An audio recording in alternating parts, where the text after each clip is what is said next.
നമസ്കാരം, ഞാൻ ഡോക്ടർ ഭാഗ്യ, Q&B health കെയറിലെ Ayurveda ഡോക്ടറാണ്. ഇന്ന് നമ്മുടെ സമൂഹം ഏറ്റവും കൂടുതൽ ഭയക്കുന്ന അസുഖങ്ങളിൽ ഒന്നാണെന്ത്? ഹാർട്ട് അറ്റാക്ക് അല്ലെങ്കിൽ ഹൃദയസ്തംഭനം എന്നൊക്കെ പറയും. ഇപ്പോൾ നോക്കുകയാണെങ്കിൽ തന്നെ ഇപ്പോൾ ഒരു 60 വയസ്സ് കഴിഞ്ഞ ആളുകളിൽ മരണകാരണം കൂടുതലായിട്ടും വരുന്നത് അറ്റാക്കാണ്. മുൻപത്തെ കേസൊക്കെ നോക്കുകയാണെങ്കിൽ കൂടുതലായിട്ട് നമുക്ക് പറയാം, ആ ഒരു പ്രസ് ചെയ്തിട്ട് നമുക്ക് പറയാൻ പറ്റും 60 വയസ്സ് കഴിഞ്ഞ ആളുകളുടെ മരണ കാരണം അറ്റാക്കാണെന്ന്. പക്ഷേ ഇന്ന് ഒരു 40 വയസ്സ് കഴിഞ്ഞ ചെറുപ്പക്കാരിലാണെങ്കിലും കൂടി നമ്മൾ അറ്റാക്ക് കാണുന്നുണ്ട്. അതും പോട്ടെ, ഇന്നിപ്പോൾ സ്കൂൾ പഠിക്കുന്ന ചെറിയ കുഞ്ഞുങ്ങളിലാണെങ്കിലും, അതായത് ഒരു പ്ലസ് ടു ഒക്കെ കഴിഞ്ഞ് അല്ലെങ്കിൽ ഡിഗ്രിക്കൊക്കെ പഠിക്കുന്ന കുട്ടികളിലാണെങ്കിലും അറ്റാക്ക് വന്ന് മരിക്കുന്നു എന്നുള്ള ന്യൂസൊക്കെ നമ്മൾ കേൾക്കുന്നുണ്ട്. അതിനൊക്കെ ഉള്ളൊരു കാരണം എന്ന് പറയുന്നത് നമ്മുടെ മാറിയ ജീവിതം തന്നെയാണ്.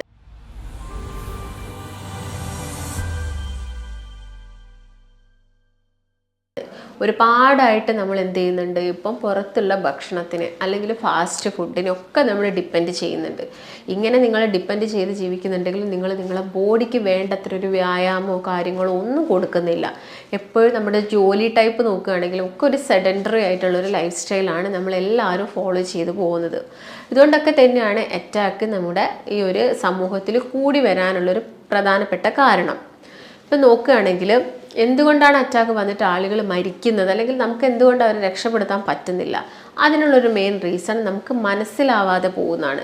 ഇത് അറ്റാക്കാണ് വരുന്നത്, അല്ലെങ്കിൽ ആ വരുന്നൊരു വ്യക്തിക്ക് അത് മനസ്സിലാവുള്ളൂ. അതായത് ഒരു ഫസ്റ്റ് എപ്പിസോഡ് വന്നു കഴിഞ്ഞാൽ മാത്രമേ ആൾക്ക് തന്നെ മനസ്സിലാവുള്ളൂ ഒക്കെ ഇത് അറ്റാക്ക് ആയിരുന്നു എന്നുള്ളൊരു കാര്യം. കാരണം നിങ്ങൾക്ക് അങ്ങനെയുള്ളൊരു പെയിനോ കാര്യങ്ങളോ ഒക്കെ വരികയാണെങ്കിൽ എത്രയും പെട്ടെന്ന് ഒരു മണിക്കൂറിനുള്ളിൽ തന്നെ നിങ്ങൾ ഹോസ്പിറ്റൽ ആ ഒരു വ്യക്തിനെ എത്തിക്കുകയാണെങ്കിൽ നമുക്ക് എന്ത് ചെയ്യാൻ പറ്റും, ആളുടെ ജീവനൊക്കെ നമുക്ക് രക്ഷിക്കാൻ പറ്റും. അപ്പം നിങ്ങൾ ആദ്യം തന്നെ മനസ്സിലാക്കേണ്ട ഒരു കാര്യം, നിങ്ങൾക്ക് എന്തെങ്കിലും രീതിയിലുള്ളൊരു നെഞ്ചുവേദനയോ കാര്യങ്ങളോ ഒക്കെ വരുമ്പോൾ നോർമലി നമ്മളെല്ലാവരും വീട്ടിൽ ചെയ്യുന്ന ഒരു കാര്യമാണ് എന്തെങ്കിലും ഒരു ഹോം റെമഡീസ്, അല്ലെങ്കിൽ ഒരു വെളുത്തുള്ളി എടുത്ത് ചവച്ച് കഴിക്കുക, അല്ലെങ്കിൽ കുറച്ച് ജീരകം, അല്ലെങ്കിൽ ഗ്യാസ് ആണെന്ന് കരുതിയിട്ട് നമ്മൾ ജീരകം വറുത്ത വെള്ളമൊക്കെ കുടിച്ചിട്ട് അതങ്ങ് മാറ്റാൻ നോക്കും. ചിലപ്പോൾ നിങ്ങൾക്ക് താൽക്കാലികമായിട്ട് ചെറിയൊരു സമയത്തേക്ക് ഒരു ആശ്വാസം കിട്ടും, പക്ഷേ വീണ്ടും ബുദ്ധിമുട്ട് വരികയാണ്. അങ്ങനെയുള്ള സമയങ്ങളിലാണ് നിങ്ങൾ ആദ്യം തന്നെ നിങ്ങൾക്ക് ആ ഒരു ബുദ്ധിമുട്ട് വരുമ്പം എത്രയും പെട്ടെന്ന് എന്ത് ചെയ്യാൻ നോക്കുക, മാക്സിമം ഹോസ്പിറ്റലിൽ എത്തിക്കാൻ വേണ്ടിയിട്ട് നമുക്ക് ആ പ്രൈമറി ആയിട്ട് നമുക്ക് ചെയ്യാൻ പറ്റുന്ന കാര്യം എന്ന് പറയുന്നത് ഇത് തന്നെയാണ്. അപ്പം ഞാൻ നേരത്തെ പറഞ്ഞ പോലെ തന്നെ ജീവിതശൈലി മാറിയതുകൊണ്ട് തന്നെയാണ് ഇത് വരുന്നത്. മുൻപത്തെ കാലത്ത് ഒരുപാട് കേസസ് കുറവായിരുന്നു. ആ ഒരു സമയത്ത് ആളുകൾക്കാണെങ്കിൽ നല്ല അധ്വാനമായിരുന്നു. പിന്നെ ഭക്ഷണം എന്ന് പറയുന്നത് അവരൊക്കെ വീട്ടിലുണ്ടാക്കുന്ന ഭക്ഷണങ്ങളായിരുന്നു കഴിച്ചത്. കൂടുതലായിട്ടും ബ്രൗൺ റൈസസ് കഴിച്ചു അവർ. അതുപോലെ തന്നെ നന്നായിട്ട് ഇലക്കറികളും പച്ചക്കറികളും ഒക്കെ അവർ ഇൻക്ലൂഡ് ചെയ്തു. അത് കരുതിയിട്ട് കംപ്ലീറ്റ് ആയിട്ട് നിങ്ങൾ നോൺ വെജ് കഴിക്കുന്നത് കൊണ്ടാണ് നിങ്ങൾക്ക് അറ്റാക്ക് വരുന്നത് അല്ലെങ്കിൽ ഇങ്ങനെയുള്ള പ്രശ്നങ്ങൾ വരുന്നതെന്നല്ല. നമ്മുടെ ബോഡിക്ക് വേണ്ട പ്രോട്ടീൻസ് നമ്മൾ എടുക്കണം. അതിപ്പോൾ മുട്ട കഴിക്കുന്നതുകൊണ്ടാണ് അറ്റാക്ക് വരുന്നത്, അങ്ങനെയുള്ള തെറ്റിദ്ധാരണയൊക്കെ ഒരുപാട് ആളുകളിൽ വരുന്നുണ്ട്. അപ്പോൾ മുട്ടയാണെങ്കിലും ചിക്കൻ ആണെങ്കിലും റെഡ് മീറ്റൊക്കെ ഒക്കേഷണലി എടുക്കുന്നതുകൊണ്ടൊന്നും നമുക്ക് വലിയ പ്രശ്നമില്ല. അപ്പോൾ അതിനനുസരിച്ചിട്ടുള്ള നിങ്ങൾ ബോഡിക്ക് വേണ്ട മൂവ്മെൻറ്റ്സും കാര്യങ്ങളൊക്കെ കൊടുക്കുകയാണെങ്കിൽ വലിയ പ്രശ്നങ്ങളൊന്നും ഉണ്ടാവുന്നില്ല. അപ്പം ആ ഒരു നേരം വൈകുന്നതുകൊണ്ട് ഞാൻ പറഞ്ഞു പെട്ടെന്ന് മരണം സംഭവിക്കുന്നത് ഒന്നെങ്കിൽ അവിടെ BP കുറഞ്ഞിട്ടായിരിക്കാം, അല്ലെങ്കിൽ ഹാർട്ട് റേറ്റ് നിന്ന് പോകുന്നതുകൊണ്ടായിരിക്കാം, അല്ലെങ്കിൽ നമ്മുടെ ഹൃദയത്തിൻ്റെ മസിൽസിനും പേശികളൊക്കെ വീക്ക് ആയി പോകുന്നത് കൊണ്ടായിരിക്കാം. അങ്ങനെ പല കാരണങ്ങൾ കൊണ്ടും പെട്ടെന്ന് അറ്റാക്ക് വരുന്ന വ്യക്തി മരിക്കാനുള്ള ചാൻസസ് കൂടുതലാണ്. ഈ ഹൃദയത്തിലോട്ട് പോകുന്ന രക്തക്കുഴലിൽ വരുന്ന എന്തെങ്കിലും ഒരു ബ്ലോക്കിൻ്റെ ഭാഗമായിട്ടാണ് അറ്റാക്ക് വരുന്നത്. അപ്പം നമ്മൾക്ക് നോക്കുകയാണെങ്കിൽ എന്ത് കാരണങ്ങൾ കൊണ്ടാണെന്ന് പറയുമ്പോൾ സമയത്ത് ആദ്യം തന്നെ പറയുന്നത് മാറിയ ജീവിതശൈലിയിൽ ഭക്ഷണം തന്നെയാണ്. കൂടുതലായിട്ട് നിങ്ങൾ കഴിക്കുന്ന മൈദ കൊണ്ടുണ്ടാക്കുന്ന ഫുഡുകൾ, അതുപോലെ തന്നെ റെഡ് മീറ്റ് നിങ്ങൾ ഡെയിലി കഴിക്കുക, അതും നന്നായിട്ട് ഡീപ്പ് ഫ്രൈ ചെയ്തിട്ട് കഴിക്കുക. ഇങ്ങനെയുള്ള കാരണങ്ങൾ കൊണ്ട് കൂടുതലായിട്ടും ഇങ്ങനെ കൊളസ്ട്രോൾ കൂടുന്നതിൻ്റെ ഭാഗമായിട്ട് ബ്ലോക്ക് വരാം. അതാണ് ഒരു മെയിൻ റീസൺ എന്ന് പറയുന്നത്. പിന്നെ നിങ്ങൾ അമിതമായിട്ട് എടുക്കുന്ന സോഫ്റ്റ് ഡ്രിങ്ക്സുകളൊക്കെയാണ് മെയിനായിട്ട് നമ്മുടെ ശരീരത്തിൽ ചീത്തക്കൊഴുപ്പ് ഉണ്ടാക്കുന്നത്. ഒന്ന് കാർബോഹൈഡ്രേറ്റും മറ്റൊന്ന് ഷുഗറുമാണ്. അപ്പോൾ നിങ്ങൾ ഒരുപാടായിട്ട് ഇങ്ങനെയുള്ള ഷുഗറി ഡ്രിങ്ക്സുകളൊക്കെ എടുക്കുന്നുണ്ടെങ്കിൽ നിങ്ങൾക്ക് എന്താവാം, അത് ബ്ലോക്കായിട്ട് മാറാം. പിന്നെ നമുക്ക് എല്ലാവർക്കും നമ്മളെല്ലാവരും ചെയ്യുന്നൊരു കാര്യം എന്ന് പറയുന്നത് നമ്മൾ യാതൊരു രീതിയിലുള്ള ബ്ലഡ് ടെസ്റ്റും കാര്യങ്ങളും ഒന്നും ചെയ്യുന്നില്ല. ചിലപ്പോൾ നിങ്ങൾക്ക് എന്തെങ്കിലും ഒരു സിംറ്റംസ്, നിങ്ങൾ ചിലപ്പോൾ സ്റ്റെപ്പ് കയറുന്ന സമയത്ത് ഒരു കിതപ്പോ നിങ്ങൾക്കൊരു വീർപ്പ് മുട്ടോ ഒക്കെ വരുന്ന സമയത്തായിരിക്കും നിങ്ങൾ എന്ത് ചെയ്യുക, ഒന്ന് ജസ്റ്റ് ഒരു ഡോക്ടറെ അടുത്ത് പോകുന്ന സമയത്ത് ഡോക്ടർ പറയുമ്പോഴായിരിക്കും ബ്ലഡ് ടെസ്റ്റ് ചെയ്യുക. എന്നാൽ അങ്ങനെയല്ല. ഇപ്പം ഒരു 20 വയസ്സ് അല്ലെങ്കിൽ ഒരു 18 വയസ്സ് കഴിഞ്ഞ എല്ലാവരും, ആൺകുട്ടിയാണെങ്കിലും പെൺകുട്ടിയാണെങ്കിലും ഒക്കെ എന്ത് ചെയ്യുക, ഒരു നമ്മളെ ബ്ലഡ് ടെസ്റ്റിൽ ഒന്ന് ലിപ്പിഡ് പ്രൊഫൈലും അതുപോലെ തന്നെ കൊളസ്ട്രോളും ബ്ലഡ് ഷുഗറും ഒക്കെ നോക്കുന്നത് എപ്പോഴും നല്ലതായിരിക്കും.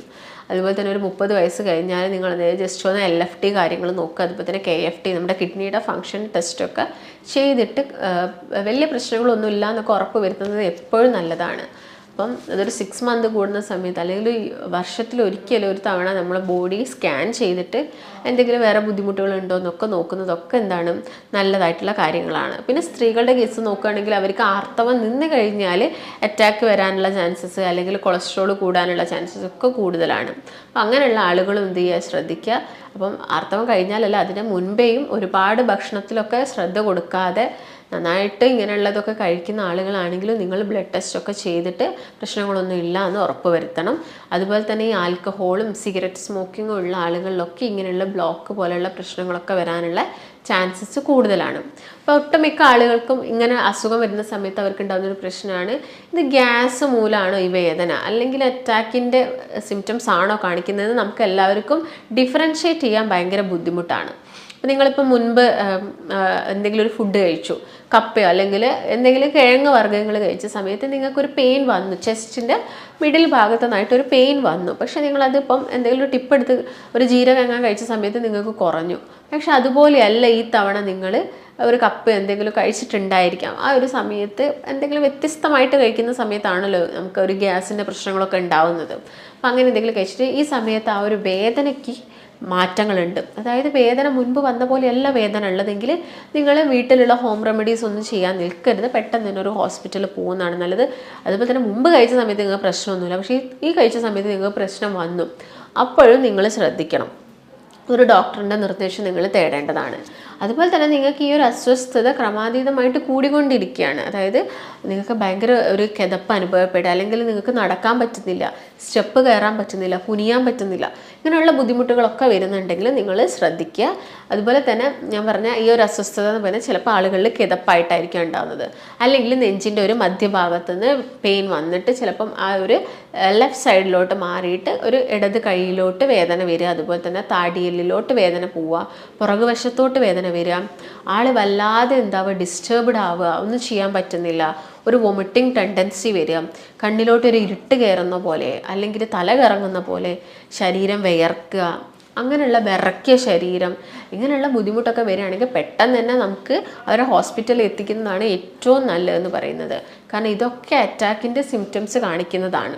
അപ്പം നിങ്ങൾക്ക് മേ ബി ചിലപ്പോൾ അത് ഗ്യാസിൻ്റെ പ്രശ്നങ്ങളായിരിക്കാം, എന്നാലും കുഴപ്പമില്ല, നിങ്ങൾ പെട്ടെന്ന് തന്നെ അങ്ങനെയുള്ള സിംറ്റംസ് ഒക്കെ ആരെങ്കിലും പറയുന്നുണ്ടെങ്കിൽ അവരെ പെട്ടെന്ന് തന്നെ എന്ത് ചെയ്യുക, ഒന്ന് ഹോസ്പിറ്റലിൽ എത്തിക്കാൻ വേണ്ടിയിട്ട് ശ്രദ്ധിക്കുക.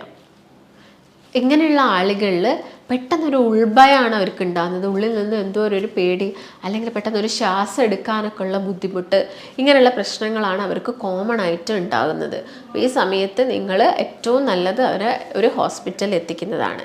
പിന്നെ ഞാൻ നേരത്തെ പറഞ്ഞ പോലെ തന്നെ നിങ്ങൾ അറ്റാക്ക് വരാതെ നോക്കുക. അതുപോലെ തന്നെ ലിപ്പിഡ് പ്രൊഫൈലൊക്കെ എപ്പോഴും ചെക്ക് ചെയ്യുക, ബ്ലഡ് ഷുഗർ ചെക്ക് ചെയ്യുക. കാരണം ഷുഗറുള്ള പേഷ്യൻസിൽ അറ്റാക്ക് വരാനുള്ള ചാൻസസ് കൂടുതലാണ്. അവർക്കിപ്പോൾ രക്തത്തിൽ നന്നായിട്ട് പഞ്ചസാര കൂടി കിടക്കുന്നുണ്ടെങ്കിൽ ജസ്റ്റ് ഒന്ന് അവർ വീണ് കഴിഞ്ഞാലും അവരെല്ലാവരും ഇൻഫ്ലമേറ്ററി റെസ്പോൺസ് ഒക്കെ സ്റ്റാർട്ട് ചെയ്യും. അതിൻ്റെ ഭാഗമായിട്ട് അവർക്ക് ബ്ലോക്ക് വരാനൊക്കെ ഉള്ള ചാൻസസ് കൂടുതലാണ്. അപ്പോൾ ഇങ്ങനെയുള്ള ആളുകളൊക്കെ എന്ത് ചെയ്യണം, അവർ നന്നായിട്ട് ശ്രദ്ധിക്കേണ്ടത് തന്നെയുണ്ട്. അതുപോലെ തന്നെ ഭക്ഷണമാണെങ്കിലും നിങ്ങൾ എന്ത് ചെയ്യുക, നമുക്ക് വേണ്ട കാർബോഹൈഡ്രേറ്റും പ്രോട്ടീനും അതുപോലെ തന്നെ ഫാറ്റും മാത്രം നിങ്ങളെ ഭക്ഷണത്തിൽ ഇൻക്ലൂഡ് ചെയ്യുക. പിന്നെ ഒട്ടുമിക്ക ആളുകൾക്കും ഉണ്ടാകുന്ന ഒരു സംശയമാണ്, മുട്ട കഴിച്ചാൽ അല്ലെങ്കിൽ പാല് കുടിച്ചാൽ നെയ്യ് വെണ്ണയൊക്കെ എടുക്കുന്ന സമയത്ത് കൊളസ്ട്രോൾ കൂടുമെന്നുള്ളൊരു കാര്യങ്ങളൊക്കെ. അപ്പോൾ ഇതൊക്കെ വരുന്നത് ശരിക്കും ഹെൽത്തി ഫാറ്റിലാണ്. അപ്പോൾ നമുക്ക് ആവശ്യമായ ഒരു അളവിൽ നിങ്ങളത് കഴിക്കുന്നുണ്ടെങ്കിലും യാതൊരു പ്രശ്നങ്ങളും ഉണ്ടാക്കുന്നില്ല. അല്ലാതെ നിങ്ങൾ ഒരുപാട് റെഡ് മീറ്റ്സ് ഒക്കെ കഴിക്കുക, പൊരിച്ച് കഴിക്കുക, വറുത്ത് കഴിക്കുക, അങ്ങനെ ഡീപ് ഫ്രൈ ചെയ്തൊക്കെ കഴിക്കുന്നുണ്ടെങ്കിൽ മാത്രമേ പ്രശ്നങ്ങൾ ഉണ്ടാക്കുന്നുള്ളൂ. അതുപോലെ തന്നെ നിങ്ങൾ കോക്കനട്ട് ഓയിൽ പ്രശ്നം ഉണ്ടാക്കുക. കോക്കനട്ട് ഓയിൽ ഓവറായിട്ട് ഹീറ്റ് ചെയ്യുന്ന സമയത്തെ പ്രശ്നങ്ങൾ ഉണ്ടാക്കുന്നുള്ളൂ, അല്ലാതെ കോക്കനട്ട് ഓയിൽ വലിയ പ്രശ്നങ്ങളൊന്നുമല്ല. കുറച്ചും കൂടി നമ്മുടെ ബോഡിക്കൊക്കെ നല്ലത് ഒലീവ് ഓയിലാണ്. അത് നമുക്ക് നമ്മുടെ ഭക്ഷണത്തിൽ മാക്സിമം ഇൻക്ലൂഡ് ചെയ്യുക. അതുപോലെ തന്നെ നിലക്കടലയൊക്കെ ഡെയിലി ഒരു ചെറിയൊരു പിടിയൊക്കെ നമ്മുടെ ഭക്ഷണത്തിൽ ഇൻക്ലൂഡ് ചെയ്യുക. ഒരു മുട്ടയൊക്കെ കഴിക്കുന്നത് കൊണ്ടൊന്നും യാതൊരു പ്രശ്നങ്ങളും ഉണ്ടാക്കുന്നില്ല. അതുപോലെ തന്നെ നിങ്ങൾക്ക് എടുക്കാൻ പറ്റുന്നതാണ് ബട്ടർ ഫ്രൂട്ട് എന്ന് പറയുന്ന അവക്കാഡോ ഒക്കെ നമ്മൾ ഭക്ഷണത്തിൽ ഇൻക്ലൂഡ് ചെയ്യുക. അതുപോലെ തന്നെ നിങ്ങൾ നന്നായിട്ടൊരു എക്സസൈസ്, ഒരു 45 മിനിറ്റ്സ് ഒക്കെ എക്സസൈസ് ചെയ്യുക. കൊളസ്ട്രോൾ വന്നു കഴിഞ്ഞാൽ അത് മാക്സിമം നമുക്ക് ആ ഒരു സ്റ്റേജിൽ നിന്ന് തന്നെ നമുക്കത് കംപ്ലീറ്റ് ആയിട്ട് ഒഴിവാക്കണം. പിന്നെ നിങ്ങളോട് പ്രത്യേകമായിട്ട് ലിപ്പിഡ് പ്രൊഫൈൽ നോക്കാൻ പറയുന്നത് അതിലുള്ള ട്രൈഗ്ലിസറൈഡ് വളരെ മൈന്യൂട്ടായിട്ടുള്ള കൊളസ്ട്രോൾ കണികയാണ്. അത് നമ്മുടെ ഹാർട്ടിന് പ്രശ്നമാണ്. അത് നമുക്ക് ഹാർട്ട് അറ്റാക്ക് പോലുള്ള പ്രശ്നങ്ങളൊക്കെ ഉണ്ടാക്കാനുള്ള ചാൻസസ് കൂടുതലാണ്. അപ്പോൾ ഇക്കാര്യങ്ങളും നിങ്ങൾ അതിൻ്റെ കൂടെ തന്നെ ശ്രദ്ധിക്കുക. പിന്നെ ഞാൻ നേരത്തെ പറഞ്ഞ പോലെ തന്നെ നന്നായിട്ട് ഉറങ്ങുക. അതുപോലെ തന്നെ നിങ്ങൾ അനാവശ്യമായിട്ട് പുറത്തുനിന്ന് വാങ്ങി കഴിക്കുന്ന കാര്യങ്ങളൊക്കെ ഒഴിവാക്കിയിട്ട് മാക്സിമം നമ്മുടെ വീട്ടിൽ തന്നെ എല്ലാം കുക്ക് ചെയ്ത് കഴിക്കാൻ വേണ്ടിയിട്ട് ശ്രദ്ധിക്കുക. അപ്പോൾ ഇതൊക്കെയാണ് അറ്റാക്ക് ഞാൻ പറഞ്ഞ മെയിൻ സിംറ്റംസ് എന്ന് പറയുന്നത് ഇതൊക്കെയാണ്. അപ്പോൾ ഒരിക്കലും വൈകിക്കരുത്, എത്രയും പെട്ടെന്ന് ചികിത്സ ലഭ്യമാക്കുക. അപ്പോൾ നിങ്ങൾക്ക് എന്തെങ്കിലും സംശയങ്ങളോ കാര്യങ്ങളോ ഒക്കെ ഉണ്ടെങ്കിൽ താഴെ കാണുന്ന നമ്പറുമായിട്ട് ബന്ധപ്പെടുക. നമുക്ക് മറ്റൊരു നല്ല ഹെൽത്ത് ടോപ്പിക്കുമായിട്ട് വീണ്ടും കാണാം. നന്ദി.